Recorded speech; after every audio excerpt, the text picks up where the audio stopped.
Hey guys, and welcome back to episode 6 of the 10,000 gold before Wrath of the Lich King launches challenge. And I've got a bit of an odd one for you this time around because it has been a week since the last episode, and you would think that that would add a lot of time in for me to play, but really I haven't had a great deal of time to play, and what time I have been able to play has been primarily put in on levelling up my Shaman ready for Wrath of the Lich King.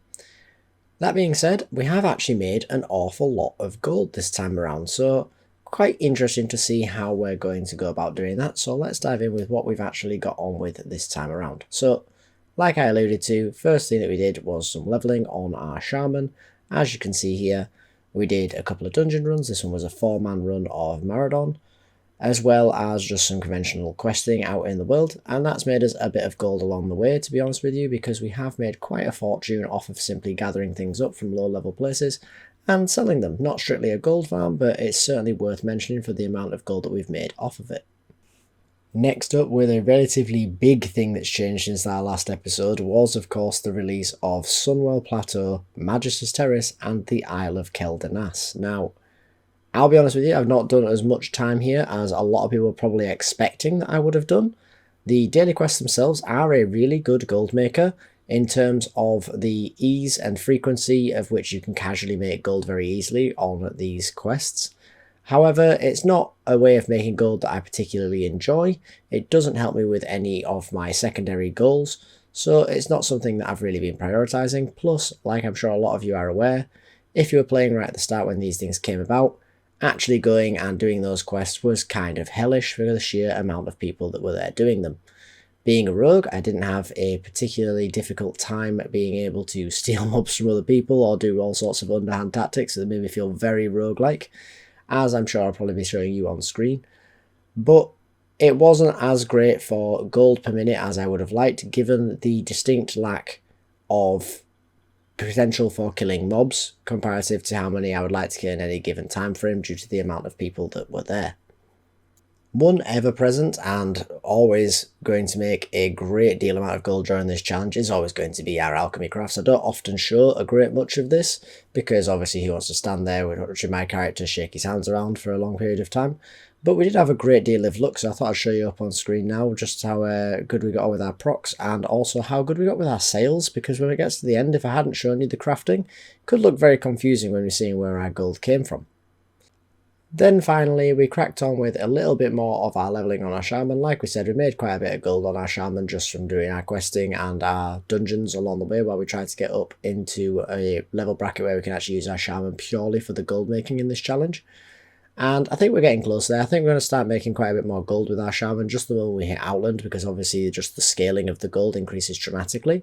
And we're not a million miles away. At the time of recording, the Shaman's 51, so within a day or two, hopefully we'll be in Outland and be able to make some gold. So hopefully we'll be in Outland by the next time you see one of these videos. But now let's move over to our bank character and see how well we've done with this challenge. Okay, so you join me now on my bank character where we are going to be taking a look at how much gold we've got and what we've got on the auction house, as well as what we've got done in sales in the last week since the last episode. But just before we do that, I would like to take this opportunity to thank 4 very special people, Nicola, Peter, Alan and Philip, who have become my first ever Patreon supporters. Pop your names up on the screen now, guys, and I just want you to know just how much it means to me. It means the absolute world to me, and I couldn't be more grateful if I tried, so thank you. But now back in with the video.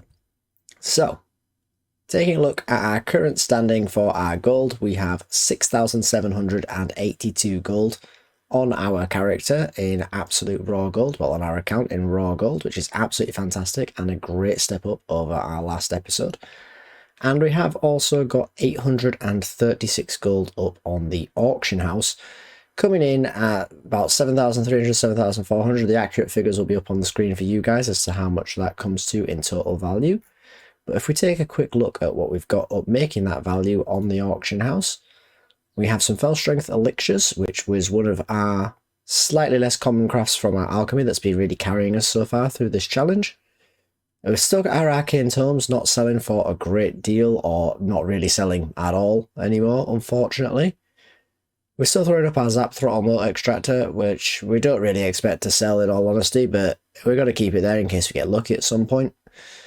True silver or solid stone, like I was saying before, we've got a lot of these low level reagents and crafting materials that we've got from doing our shaman's leveling. We've still got our black matrix boots. Tailoring's really let us down so far. We've made a little bit off of some netherweave bags. We'll have to look back into making a few more of them if we can get the materials cheap enough. Back on with our flasks. Again, some silk cloth, some low level stuff, some thorium ores. Dense stone skins. There's really an awful lot of stuff that we've picked up from leveling our shaman, which has been sort of the main focus so far while we've been doing this challenge, because we really are trying to multitask and get a lot of stuff done.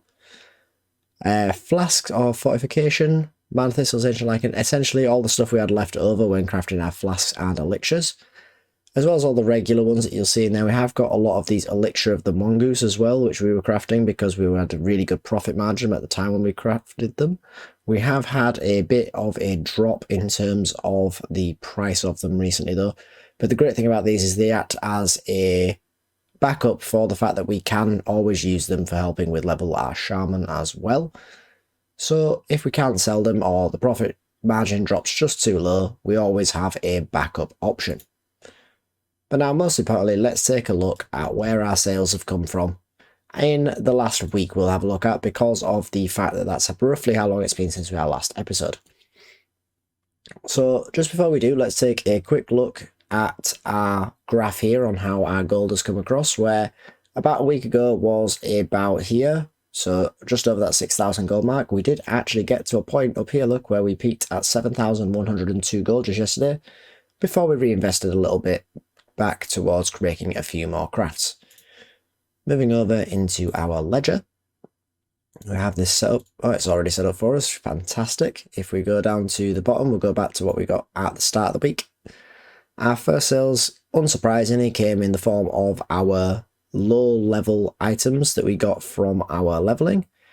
However, I think these moss agates and lesser moonstones definitely deserve a special mention, because we're actually able to realise that the tin ore on my realm was selling for roughly 10 silver an ore, and we were able to get that. So obviously it's 50 silver per prospect with our jewel crafting that we leveled on the shaman, and we got a moss agate basically every time, in all honesty, and lesser moonstone was the backup. So even if we only got the lesser moonstone as like the failed attempt to get the moss agate, we were still doubling our money. Sometimes you'd get both, and that profit margin, especially for something you can achieve at such a relatively low level, is absolutely fantastic. So if you are starting out on one of these challenges, or you're starting out on a new realm and you're relatively low level for your professions and things, certainly one worth looking out for. Moving on up, we've then got to our mithril ores, moss agates, flask of pure death. We're getting a few sales with up there. Lesser moonstones. More flasks. We did sell our Sky Striker bow, which I was actually really happy about, because in truth we didn't have it a great deal of time before it sold, and I honestly thought we'd be keeping a hold of that for quite some time. But you never know when you get lucky with BOE blues, and that's exactly why you keep them thrown up on the auction house. We sold some more flasks, some more mithril ore along the way, a lot of fairly generic stuff. We've got all these crafting reagents that we've gathered along the way.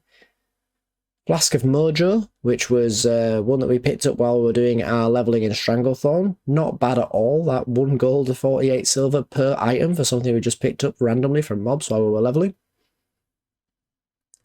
Moving on up, we then have Rune Cloth, because we started to get to a higher level with our shaman now, so we're picking up some higher level of these reagents and crafting materials that we were getting along the way. Some more Flasks of Mojo, really fantastic byproduct of leveling where you are killing trolls.